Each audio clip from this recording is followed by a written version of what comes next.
ప్రభు అయిన యేసుక్రీస్తు నామమునకు మహిమ ఘనత ప్రభావములు చెల్లునుగాక. ప్రభువునందు ఆనందించుడి, మరలా చెప్పుదును ఆనందించుడి అని ప్రభువాక్యం సెలవిచ్చున్నది. దేవుని బిడ్డలమైన మనము ప్రభువు యందు మనం ఎల్లప్పుడూ ఆనందించాలి. దిగులు పడకూడదు, జడియకూడదు, భయపడకూడదు. అన్ని విషయములలో మనము ప్రభువునందు ఆనందించాలి.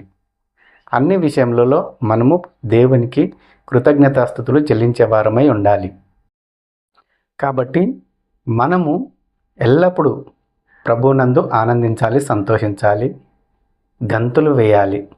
కాబట్టి ఈరోజు ఈ వాగ్దానం వీక్షిస్తున్న మీకు ప్రభువైన యేసుక్రీస్తు నామంలో శుభాభివందనములు తెలియజేయుచున్నాను. ఈరోజు వాగ్దానము చదువుకుందాము రండి. దానియేలు గ్రంథము 12వ అధ్యాయము 3వ వచనం. బుద్ధిమంతులైతే ఆకాశ మండలంలోని జ్యోతులను పోలిన వారై ప్రకాశించెదరు. నీతి మార్గం అనుసరించి నడుచుకున్నట్లు ఎవరు అనేకులను త్రిప్పుదురో వారు నక్షత్రము వలె నిరంతరమును ప్రకాశించెదరు. చదవబడినటువంటి వాగ్దానంను మీరు విన్నారు కదా. ఈ వాగ్దానంలో ప్రభువు మనకేం సెలవిచ్చుచున్నాడంటే, బుద్ధిమంతులైతే ఆకాశ మండలంలోని జ్యోతులను పోలిన వారై ప్రకాశించెదరు. నీతి మార్గమును అనుసరించినట్లు ఎవరు అనేకులను త్రిప్పుదురో వారు నక్షత్రము వలె నిరంతరము ప్రకాశించెదరు అని పరిశుద్ధ గ్రంథము మనకు తెలియజేయుచున్నది. ఒక వ్యక్తి ఎప్పుడు బుద్ధిమంతుడవుతాడు?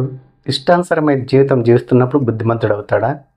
లోకంలో పడి లోకంలో ఉన్న పాపమంతటిని చేస్తూ లోకానుసారంగా జీవిస్తున్నట్లయితే ఆ వ్యక్తి బుద్ధిమంతుడవుతాడా? బుద్ధిమంతుడు ఎప్పటికీ కాలేడు. ఎప్పుడు బుద్ధిమంతుడవుతాడు? తాను చేసినటువంటి పాపములను తెలుసుకొని, తన తప్పులను తెలుసుకొని, తన దోషములను తెలుసుకొని, ఎప్పుడైతే నేను చేస్తున్నది తప్పు అని తాను తెలుసుకొని ఎప్పుడైతే దేవుని వైపు తిరుగుతాడో అప్పుడు అతడు బుద్ధిమంతుడు అవుతాడు. లోకానుసారంగా జీవిస్తున్నప్పుడు కానీ, ఇష్టానుసారంగా జీవిస్తున్నప్పుడు కానీ అతడు ఎప్పటికీ బుద్ధిమంతుడు కాలేడు. కాబట్టి తప్పిపోయిన కుమారుడు చూడండి, తన తండ్రి దగ్గర ఆస్తిని మొత్తం పంచుకొని విదేశాలకు వెళ్ళిపోయి దుర్వ్యాపారం చేస్తాడు.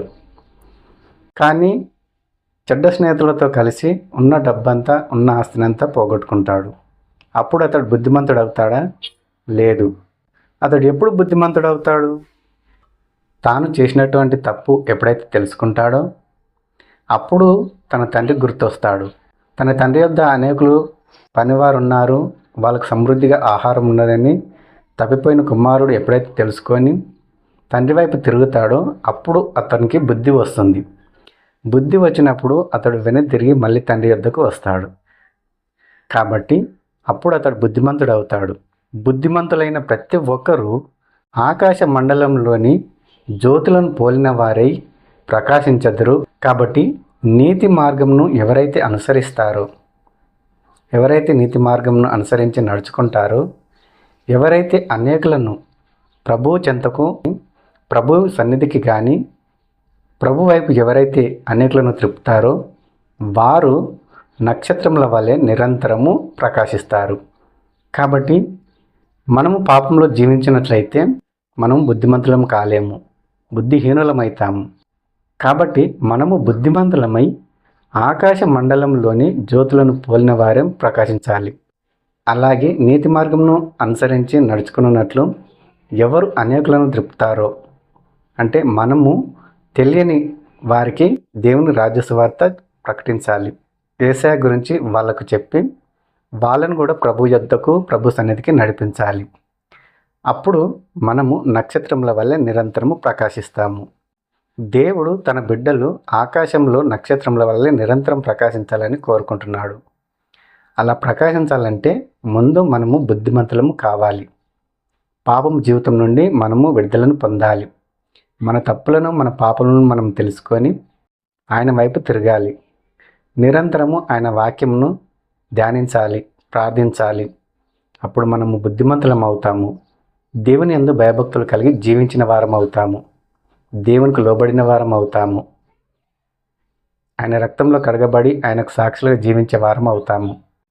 కాబట్టి ఇప్పటి వరకు లోకానుసారంగా జీవిస్తున్నట్లయితే ఈరోజు ఈ వాగ్దానమును విని నీ తప్పులు తెలుసుకొని, నీ పాపములు తెలుసుకొని ఆయన వైపు తిరుగు. అప్పుడు దేవుడు నీ పాపములను నిన్ను క్షమిస్తాడు. నిన్ను నీ పాపములను ఆయన రక్తంలో కడిగి నిన్ను పరిశుద్ధంగాను పవిత్రంగాను తీర్చిదిద్దుతాడు. ఆయనకు సాక్షిగా జీవించే విధంగా, ఆయన చిత్తంను నెరవేర్చే విధంగా నిన్ను మలుస్తాడు. మీరు ఎప్పుడైతే బుద్ధిమంతులు అవుతారో ఆకాశ మండలంలోని జ్యోతులను పోలిన వారై ప్రకాశిస్తారు. నీతి మార్గంను అనుసరిస్తారు. అనేకులకు ఆయన గురించి, ఆయన సువార్త ఇతరులకు చెప్పి అనేకులను ఆయన పాద సన్నిధికి మీరు నడిపిస్తారని ప్రభువైన యేసుక్రీస్తు నామములో మిమ్మల్ని అందరినీ కోరుకుంటున్నాను. ప్రార్థన చేసుకుందాము. ప్రతి ఒక్కరూ తలలు వంచండి.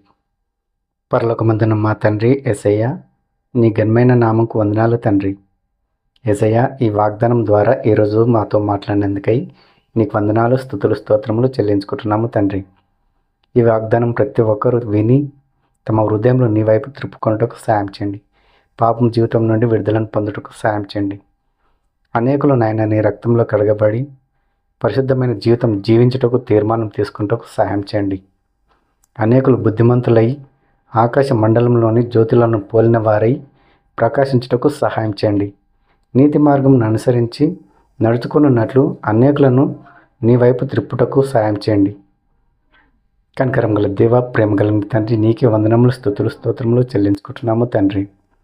మేమందరం నాయన నక్షత్రంల వలె నిరంతరము ప్రకాశించుటకు సహాయం చేయండి తండ్రి. యేసయ్య, మేము పాపంలో జీవించడము, పాపంలోని మగ్గిపోవడము, పాతాళంలో పడిపోవడము నీ చిత్తము కాదు తండ్రి. యేసయ్య, ప్రతి ఒక్కరూ ఈ వాగ్దానము విని తమ హృదయంలో నీ వైపు త్రిప్పుకొనుటకు సహాయం చేయండి. ప్రతి ఒక్కరి జీవితంలో, ప్రతి ఒక్కరి కుటుంబంలో నాయన మీరే గొప్ప గొప్ప అద్భుత కార్యాలు, ఆశ్చర్యకార్యాలు చేయమని, ప్రతి ఒక్కరి సమస్య నుండి నాయన మీరే వారికి విడుదలను అనుగ్రహించమని, పాపం జీవితం నుండి విడుదలను అనుగ్రహించమని కోరుకుంటున్నాను తండ్రి. ఈరోజంతనైనా మీరే మాకు తోడు నీడగుండి సహాయం చేయమని, కృప చూపమని వేడుకుంటూ, మమ్మల్ని మేము తగ్గించుకుంటూ నీ నామం నెచ్చుకోమని వేడుకుంటూ యేసుక్రీస్తు నామంలో ఈ మనవులు సమర్పించుకుంటున్నాము తండ్రి. ఆమెన్. ఈరోజు వాగ్దానము వీక్షించారు కదా. ఈరోజు వాగ్దానము మీకును మీ కుటుంబములకును దీవెనకరంగాను ఆశీర్వాదకరంగాను ఉన్నట్లయితే ప్రతి ఒక్కరూ ఒక లైక్ చేయండి. మీ బంధుమిత్రులకు షేర్ చేయండి. ప్రతి ఒక్కరూ సబ్స్క్రైబ్ చేసుకోమని ప్రభువైన యేసుక్రీస్తు నామంలో మిమ్మల్ని అందరినీ వేడుకుంటున్నాను. ప్రభువైన యేసుక్రీస్తు కృప మీకును మీ కుటుంబములకును తోడై ఉండునుగాక.